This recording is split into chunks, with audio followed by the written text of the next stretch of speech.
Hi everyone, this is Ilia and today I will tell you 5 things that you should know and do before starting out to play the cello. These 5 things that I will share with you today are extremely important and it will be such a rewarding experience, and you will see that playing the cello is the best thing ever to do in life.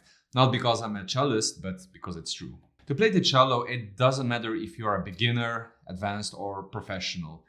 It's like therapy. Everything feels so natural, the holding and the position of it, the sound, everything and so on. Also, I get many comments from people that it's sort of a consolation when they're playing the cello, when they have a bad day or a hard day or when they're feeling down. Anyway, let's start with the first thing that you should know before starting with the cello. So first of all, we need an instrument, right?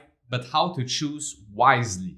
Well, there are so many cellos in this world, so you're not going to have really difficulties to find the instrument that suits you best. Of course, if financially you can permit yourself, then I would suggest to go for a handmade cello made by a luthier. That's more expensive, but the sound is way better than a factory-made cello. Depending on your location, you're gonna have quite some options. For instance, I know that in the US, in the United States, you can find handmade cellos already starting from $2,500, $3,000. But do a research before you buy the instrument. Or even better, try it out if you have the chance. At a luthier's workshop, try his cellos out, play on a couple of them to see if this is the right instrument for you. There are some Facebook groups, communities or forums where you can ask around for and about buying a cello. There is a group on Facebook that is called Internet Cello Society with more than 30,000 members. So for sure, if you ask something, there are gonna be people, giving their opinions or giving you interesting information. So that's a great way to start. But if you are really starting to play the cello from scratch, then I recommend maybe to get a factory built cello. So a less good cello. Because you don't know if the cello is gonna be something that you're gonna be like, wow, this is the instrument that I really wanna play. So I would start with the cheaper ones. This you also can ask in communities or in this Facebook group that I mentioned, or at your local violin dealer. He might have some great ideas about it. Also, another option is that if you don't want to buy immediately a cello, if you feel that the cello maybe is not for you, what you can do is to rent an instrument for a period to see if it's really the instrument that you enjoy to do. So this is a recommendation that I can give: to rent instead of buying. Rent first. If you like it, then you can buy it.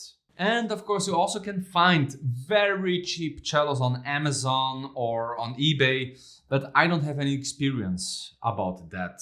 And to be honest, I wouldn't really recommend to buy cellos from these kind of websites. I've heard some creepy stories from people that bought their instruments over there. Because apparently sometimes the cello comes already broken, in a broken state, or some parts are missing, or the delay is huge. Anyway, I think you just need to be lucky. I know some people that bought their instrument on eBay or Amazon and everything just turned fine, but from many people I also heard these creepy stories. If you want my opinion, I would go to a luthier or your local violin dealer. If some of you have bought already an instrument from the internet, so from Amazon or eBay, let us know in the comment section below how your experience was. And also, let us know what your opinion is about buying an instrument, a cello, on the internet. I don't know, anyway, for me it seems weird. But again, if I would be you, I would choose carefully and wisely and go see some professionals and ask their opinion about it. Because at the end, you want a cello that suits you best, that has a good sound, and so on. Because what is the most important thing about the cello? Yeah, right, the sound. Cool, and now that you have your cello, what's gonna be next? Train your ears. If you already have a trained ear, then you can start already your studies with the cello. In case your ears are not developed yet, then I highly recommend to train your ears in order to hear the intervals, the notes at the right pitch, so you can recognize them when you're playing the cello. I would say do it without the cello first. Train your ears with a music theory teacher, or as we are in the year 2022, there are so many websites or apps that you can download for free and train your ears with these kind of apps. Anyway, I will put a link in the video description below with some interesting websites and or apps. Really, do that before you start to play the cello, because you're gonna save tons of time and frustrations. All right, good. Now that your ears are trained, what next? Get yourself a teacher.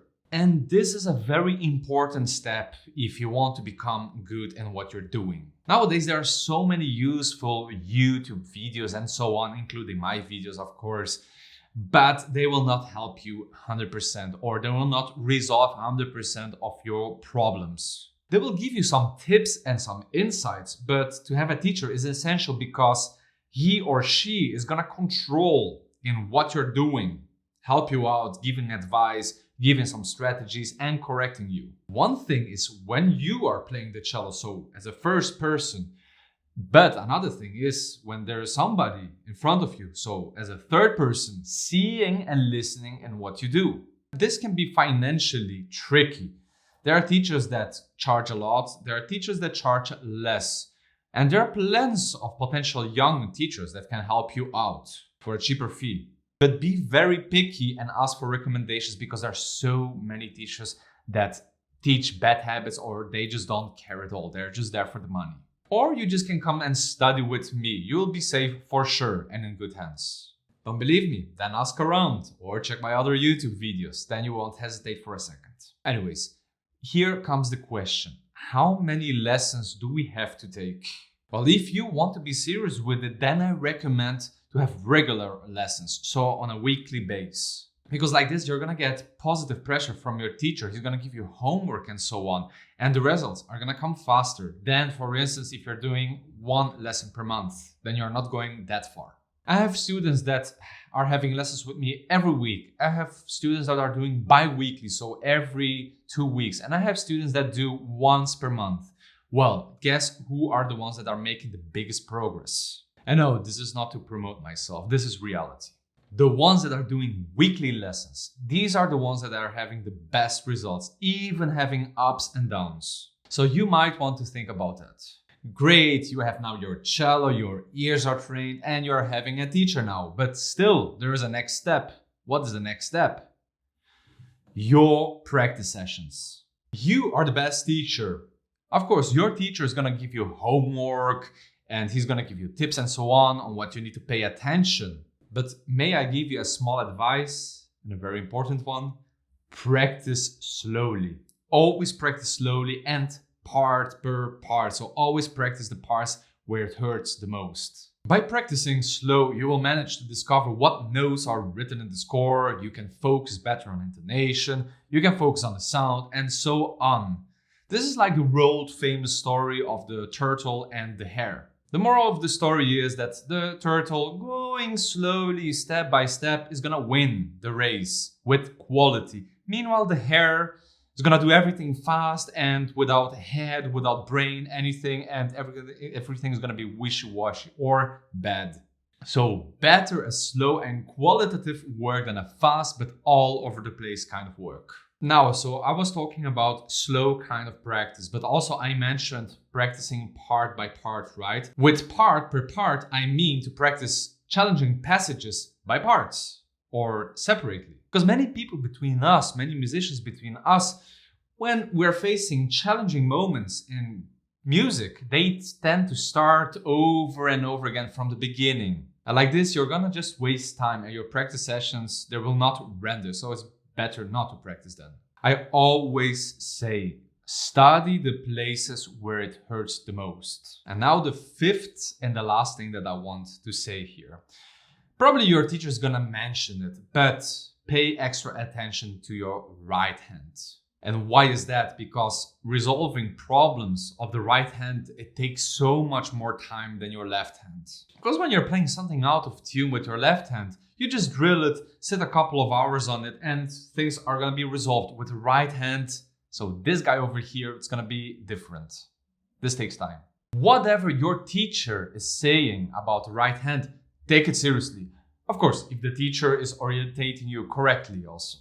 Also, a suggestion that I have when you're practicing alone at home, have a mirror standing in front of you. And why to have a mirror in front of you? Because like this, you can see from a third person view, like, is my arm too high? How is my grip? That, and so on. So it's quite useful. So as mentioned before, one thing when you play is first person, But having a mirror in front of you, this puts you in a third person view, so you can observe and control things more or less. So a mirror is very good. If you don't have one, it's no problem, it's optional. I personally never studied with a mirror in front of me, but this is a suggestion that I can give. So if you have a mirror, make use of it. You will be grateful. So these are the 5 things that you should know and do before starting out to play the cello. But there is still one bonus thing here that I want to share, and probably this is the most important one. Enjoy and have fun with your new companion, your buddy. You will have so much fun with it. Of course, ups and downs will happen, but that's normal. Everything in life goes like this. But once things are becoming better and better, this is such a rewarding experience. You are gonna feel so satisfied. You will be able to do this, to do that, to play this, to play that, and this has no price. Anyway, there are so many other things that I can suggest. Which kind of strings we have to use, which kind of rows we have to use, but I'm not going into that because or else it's going to be too long in this video. I just wanted to share this 5 plus that bonus thing with you. If you like this video, then hit that like button and consider to subscribe. And for the rest, thank you so much for watching. Hope you found it useful, and I wish you have a great journey and experience with your new buddy, your cello.